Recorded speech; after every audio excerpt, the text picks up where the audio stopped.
Longevity isn't just about living longer, it's about thriving. Nobody wants extra years if they're spent frail or dependent. So in this video, we'll explore the best and the worst diets for living a long, healthy life. I'll break down the diets and rank them from S for super to F for fail, and give you the key takeaways you need to start making longevity-focused choices today. I'm McDonald, a health and fitness coach with a master's in nutrition, and currently I'm pursuing my doctorate. I work directly one-to-one with clients to optimize their health and performance, and if you're interested in working together, then check out the link below this video.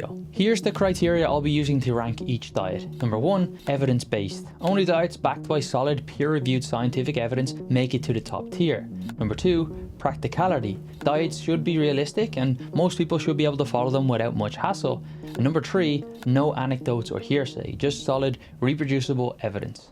Before we dive in, let's clarify. Lifespan is how long you live, but longevity or health span is how long you live in good health. Think of it like a car. You don't just want it to run, you want it to run smoothly without it breaking down. Now first up is the ketogenic diet, a low carb, high fat approach. And although keto diets can encourage people to avoid processed foods, it's easy to fall into the trap of heavy cream, butter and bacon. This randomized controlled trial found that compared to regular eating, the keto diet increased LDL cholesterol levels by 44% over only a 3-week period, which isn't ideal given that high LDL levels are linked to greater cardiovascular disease, the #1 cause of death worldwide. This rise in bad cholesterol is due to the fact that many animal products contain really high amounts of saturated fats. Now there's an argument circulating online about lean mass hyperresponders, individuals who are generally lean with good health markers but also have high LDL levels due to their diet. Proponents of this suggest that for this small subset of people, high LDL isn't necessarily a risk factor, and while interesting, even its advocates of this theory stress that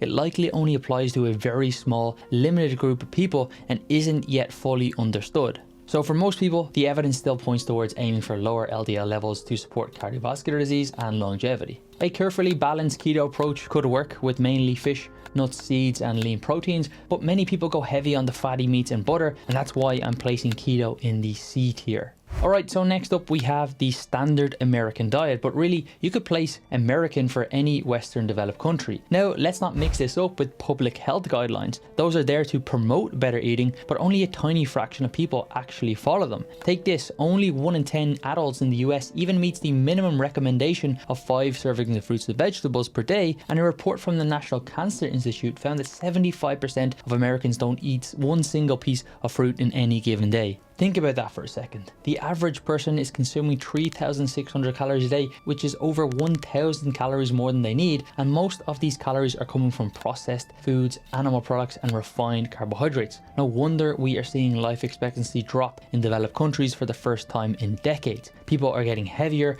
year after year, and BMI numbers are set to keep climbing. Right now, over 70% of adults in developed countries are either overweight or obese, and excessive body weight is one of the biggest barriers to living a long, healthy life. So a diet rich in Big Macs, Twinkies and soda, that goes straight into the F tier. Let's talk about the vegan diet, and this one can definitely give off these cultish vibes for some people, and that can be very off-putting. We all know that one person who's quick to tell you they're vegan and just doesn't shut up about it. For what it's worth, I'm not a vegan myself, but let's have a look at what the evidence has to say. So vegan diets are entirely plant-based with no animal products at all, and there are major benefits to eating this way. Plenty of studies have found that high plant intake can lead to lower cholesterol, better body composition and a more diverse gut microbiome. This one study even showed that vegans had a reduced risk of type 2 diabetes, high blood pressure and cardiovascular disease compared to people who ate a broader plant-based diet that also included eggs and dairy.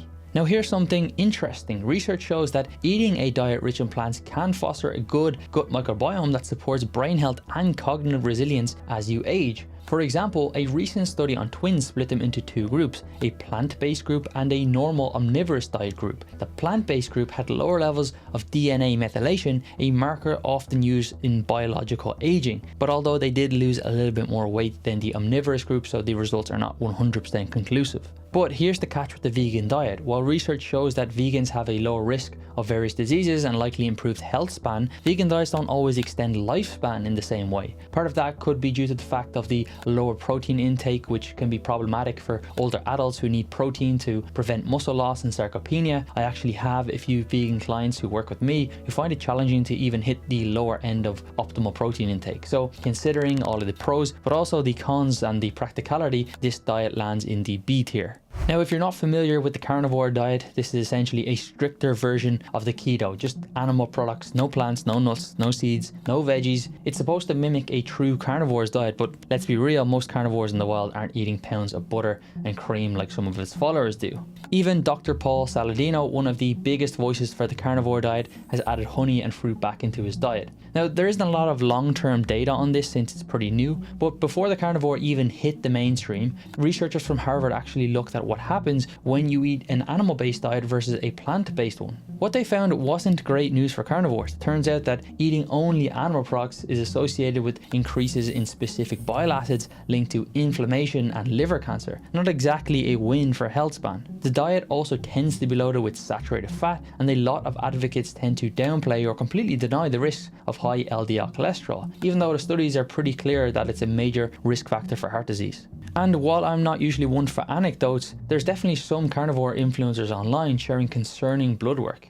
Now, some people do feel better on this diet in the short term, especially if they've had issues with certain food sensitivities, since it's a major completely elimination diet. But if you're looking over the long term, as in over decades, the high saturated fat content, a lack of nutrient variety and a lack of fiber could easily increase the risk of heart disease and potentially lead to insulin resistance. So yeah, the carnivore diet might offer some people some short-term benefits for specific issues, but from an evidence-based longevity focused perspective, the long-term outlook is questionable at best.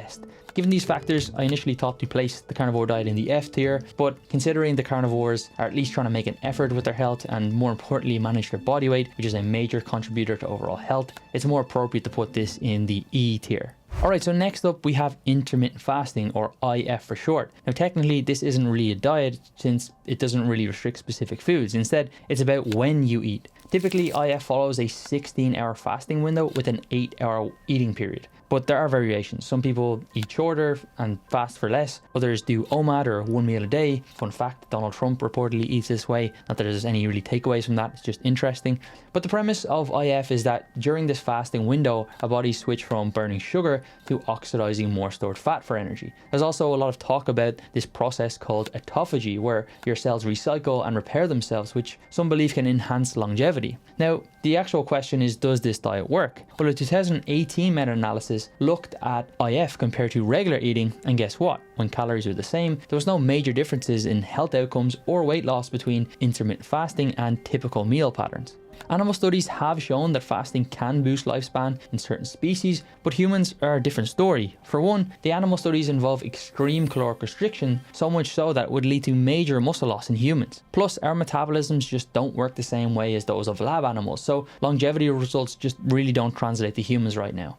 Autophagy, or the cellular recycling process, is a normal thing that happens in humans, and it happens independent of fasting. In fact, your body is breaking down and recycling just under 1 pound of protein every single day. With all that said, IF can be pretty practical, and it's a great approach for people who just find skipping breakfast easier and delay that first meal rather than spreading it out across the day. And I actually do it myself sometimes when I'm trying to lose fat or get lean, because I just get hungry in the evening. If you're carrying extra weight and IF helps you shed those pounds, that's going to have a positive effect on your health span. Excess fat is linked to a whole range of health issues, so anything that helps you shed those pounds is a step in the right direction. But one thing to keep in mind is, just because you're fasting, it doesn't mean you get to eat whatever you want during that feeding period. IF isn't a license to load up on junk food, since ultimately what you eat also matters too. But since there's no food specific guidance here, I'm going to put IF in the C tier.